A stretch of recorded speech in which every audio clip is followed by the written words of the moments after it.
Hello, welcome back to the channel. It's Natalie here with you. I am using the Be Merry and we're going to do a little scene. I like my little scenes. I like my Copic colouring too. I've got a few videos coming up that are going to not have so much Copic colouring, but for the time being, there's a little bit going on. There's a little bit of Copic colouring going on. So I'm just priming my stamp here because it is brand new to me and using some Tuxedo Copic Safe ink. And we're going to do a lot of masking. So I've cut out I haven't cut out my mask at this point, but we're going to do a lot of masking. Let's just tell you now. I am actually going to use these trees a couple of different times and we're going to, so we've got all our masks down now. We're going to actually make them varying heights. And one of them in particular is, we're going to hide the bottom of it basically, let's say. So this is the tree. So he's going to be quite higher than the rest. Now, basically, there is areas of the bottom of this stamp that you do see once you take the mask off, but you're not going to know that in the end. It's all good. It's all good. So we've got our little scene building here. I'm going to stamp all these little dudes down and cut them out. I just want another tree. There we go. So we've got it all covered. This stuff, I can't quite remember what it's called. It's just, I've got a roll of it. I think it's like a freezer thing. Hang on one sec. No, it's not a freezer thing, but it has no name on it. I think I've just got it from a local craft shop here who, I can't really remember where I got it from. Sorry, but you can use anything obviously to mask it off. This is just clear. So everything is done in the stamping and masking area except the main sentiment. We're going to do that last. I have, as you can see there, peacock feathers, chipped sapphire, and black soot is going to be just around the edges. So I'm using the peacock feathers just as a highlight. And I like to go back through 2 times because I just find that gives a much better blend and much smoother. Because look, you look at that now and it's a hot mess. Like the darker blue, the chip sapphire. It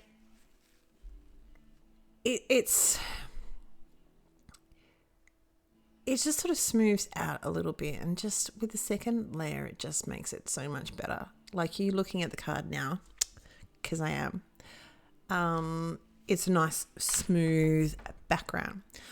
What I'm going to do is now, once I've finished all my blending, is we're going to rotate that, clean up slightly because I don't want black soot in my grass. It's a darkened sort of area, but we're still going to do it. We're going to lift that up. Now, my mask did come apart a little bit, but you're not going to see that in the end either.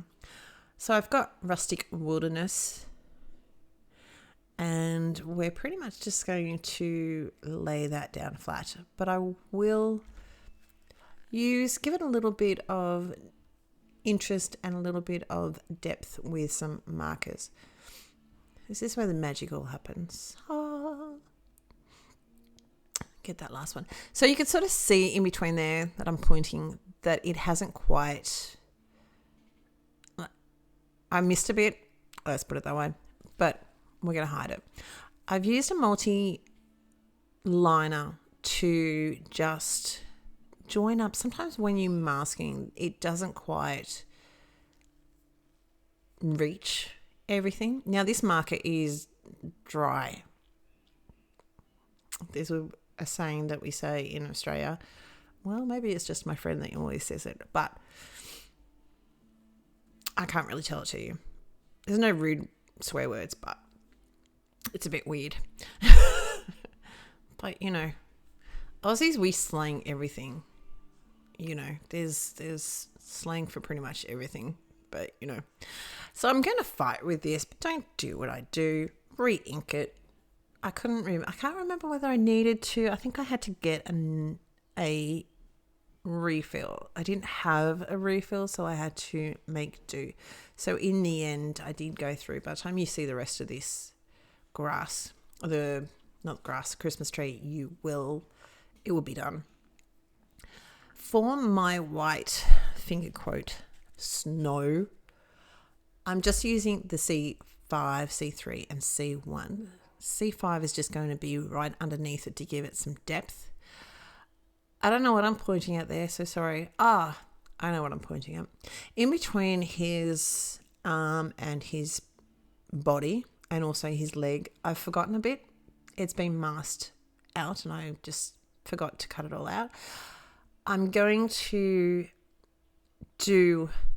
I found a Copic marker that is going to be close enough. When you first put it down, it's going to look a lot lighter. And because I know it's there, it is probably a little bit too light. But if I give you this card, that's it there. If I give this card, you're not gonna be able to tell.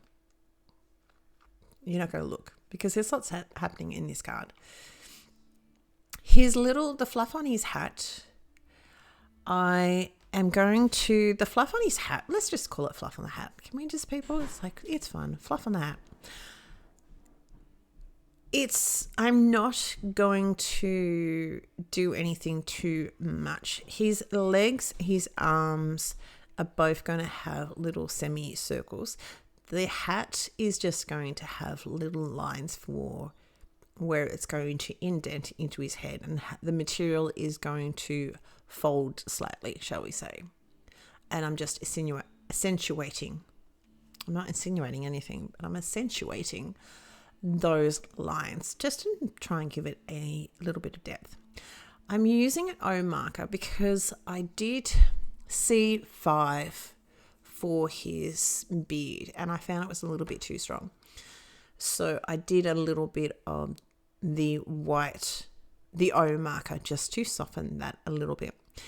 Now, strictly speaking, do the white and do the skin first. That is what you should be doing.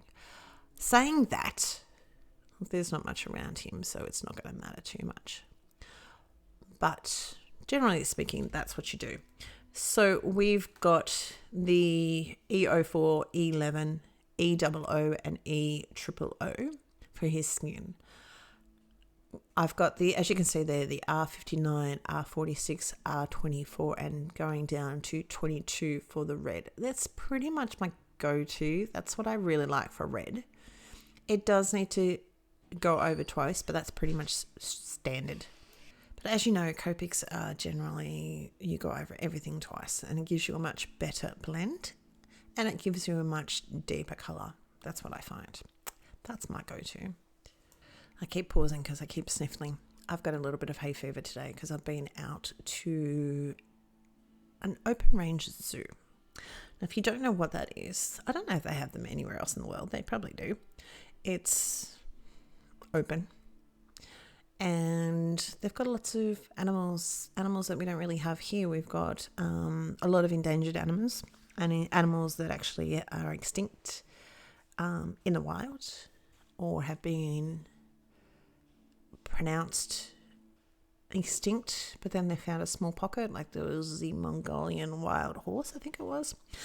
So now I'm a little bit sniffly because, even though I haven't really been up close and personal to an animal, I have been around them with the dust and, So, excuse me if I happen to forget and sniff. So we're going through our reds here. I think I said that this stamp was called Be Merry. Let's talk about this satchel, this sack. So sacks, they have a lot of presents. Hopefully they have a lot of presents. So by giving it some sort of crescent moons, some semicircles, it gives the impression that it is full of goodies and it's not a flat two-dimensional thing. So my thought with this little scene here with the animals and the Christmas trees, and his Santa is visiting his little animal friends and giving a present to each of them. That's my theory behind it all. But I thought it was a cute little scene. So we're just sort of going through once again all our reds and building up the colours. So what I'll do is with the darkest colour, I may only go through once with that. It sort of depends on what's happening. So if it's a really strong colour, I won't do it. I won't go through twice. So sometimes with his face, the EO4, I'll go over it once, but I may come back through just with the E11 the second time. So it all depends on what I want, how I want the image to look. So we're onto the little baby foxes. We're just going to call them babies because they're tiny. So I've got W5, W3 and W1 for the whitish areas, and making sure that I'm going to make sure that I've got some of that white left open. So the foxes, sort of the reddish brown that we've got, are going to be E19, YR27, I should say orangey brown, not reddish, the YR09 and the YR16. So even though we're sort of, it messes with your head a little bit, because generally with Copics, you would be looking at more of E19, YR09, YR27 and YR16, generally speaking. But obviously that doesn't happen all the time, because usually we're looking at that last number to get lighter, and we are sort of doing that, but because we're jumping around a little bit, it's a little bit different. So I just look at my chart and sort of pick colours and then swatch them out, so to speak. On a scrap piece of paper, I will go through and just see whether it's going to blend properly, it's going to sit nicely, and it's sort of colour that I want. I'm not really too sure what this cute little dude is. He's like a little guinea pig type of thing, but he's cute. He's very, very cute. So we've got E59, E57, and going down to E53. The little bunny, just a little variation. The little bunny and the other little guinea pig, little bear. He's too big for a guinea pig, but he is going to be the E35. I couldn't find it there for a sec on my list. E35, E34 and E31. That's a prime example, obviously, of going down in colours, even though we're pretty much with the same colour family in the 30s. But that doesn't always happen. But that's a good starting point for you to look at when you're picking markers. So I found out a fun fact. Fun fact. Apparently, now, if there's any German friends out there, I may be completely wrong. Well, the person that told me this may be completely wrong.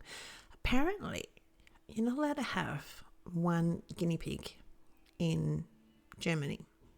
So apparently they're very social. Now, I've never had a guinea pig. I know people that have it, but I've never had a guinea pig. They're very social little animals, and you've got to have two. So you have a little mate for him. So yeah, let me know if you're German or if you know anything about that sort of thing. Leave a comment down below and let me know. I thought it was really interesting and cute. So I've got the Be Married stamp with gold embossing powder. So as you can see there, I've got YG99, YG67, going down to YG63 for my base. This is just going to help ground them a little bit more and be inclusive in the whole image. I'm also going to do the odd little flick for my grass. Just, again, a little bit of interest, a little bit of something different. And then we're pretty much finished with most of everything that's going on. With the straps here, we've just got a 100 and I'm going to use a C marker for that. His hands and his shoes are just, sorry, I'm a little bit too close. I will cut out, but I wanted to show it to you what I'd done. His hands and his feet are just the 100, C9, C7 and C5. This is a jelly roll. This is a number 10 jelly roll marker. So I'm just providing a few dots here there for a little bit of light snow. This is a number 8. I thought the number 10 was a little bit too thick for my little make do stars, my shining stars. So I went back through and did with a little bit of number 8. So we're going to raise that up. As you can see there, I also, for a little bit of a highlight, I've gone around the edges with some gold embossing powder. It is a really tiny, tiny line of it. You could obviously go a little bit more around it, but I just wanted it a little bit framed without putting too much bulk behind it. My stardust stickle is almost out. On his beard, I've got the stardust, but up in the sky, I had the diamond. So that's it from me today. I hope you're well. Take care, and I'll talk to you very soon. Bye.